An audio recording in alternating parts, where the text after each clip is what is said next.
On peut avoir des présentateurs qui sont neutres. Je vais en citer un, par exemple, qui, moi, a fait beaucoup d'effets. C'est Cyril Hanouna, avec son émission Face à Baba, que je trouve a présenté d'une manière honnête les programmes, les personnalités des candidats. Et bien justement, je trouve que Face à Baba a été peut-être la meilleure émission de débat politique de cette campagne présidentielle. Comme quoi, il n'y a pas besoin de carte de journaliste pour faire en fait une bonne interview. Oui, comme quoi, il ne faut pas virer les journalistes de reporters, par exemple, comme M. Macron aussi. Vous savez. Comme quoi, le quotidien aurait pu peut-être avoir aussi son accréditation. De M. Macron. J'aime beaucoup comment ils aiment se contredire en fait au Rassemblement national. Enfin, juste pour cette affaire en fait de journalistes, bon, qu'on vérifie la température, la distance. Non, ça aussi, j'ai pas de souci avec ça. Pourquoi pas, il n'y a pas de souci. Mais par contre, qu'on écarte une journaliste en expliquant qu'elle est impartiale, alors que justement les deux protagonistes la rejettent, c'est dire à quel point elle fait bien son travail. Moi, j'ai le sentiment au final qu'on vient de l'élire juste la meilleure intervieweuse politique de l'année en réalité,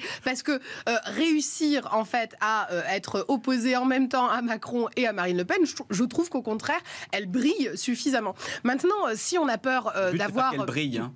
Le fait d'avoir peur en fait de questions un petit peu corrosives ou le fait, parce que moi je sais pas, on a revu les extraits face au Premier ministre, enfin il y a rien elle n'a pas tiré les pompes, elle a posé les vraies questions. Gênant. Elle a posé, enfin vous savez, quand on écoute une interview, faute de pouvoir le faire soi-même en tant que citoyen, on a envie justement d'avoir un intervieweur qui va au fond des choses et qui n'est pas là pour, comme on dit très souvent, servir la soupe. Et là je trouve que c'est une erreur de la part et de l'un et de l'autre d'avoir écarté en fait Madame Lapix. Je pense qu'ils auraient mieux fait en fait de faire marche arrière et de la voir. Je crois qu'on aurait eu, alors ça veut pas dire que Léa Salamé va être justement, mauvaise, c'est un peu ce que ça veut dire, excusez-moi, c'est un peu ce qu'elle veut dire. Est-ce que ça veut dire que Gilles Boulot et Léa Salamé servent la soupe? Non, je pense qu'ils sont peut-être un peu plus consensuels que peut l'être Madame Lapix. Ça m'étonnerait, on leur a reproché justement Léa Salamé, et l'un et l'autre de là, ne pas j'ai l'être. jamais entendu quelqu'un dire qu'elle était neutre. Hein. Exactement, ni elle, ni Gilles Boulot d'ailleurs. Ça a été... Non, mais Gilles Boulot sur Zemmour. Sur Zemmour, ça lui a été reproché. Il y a une différence entre montrer son hostilité délibérément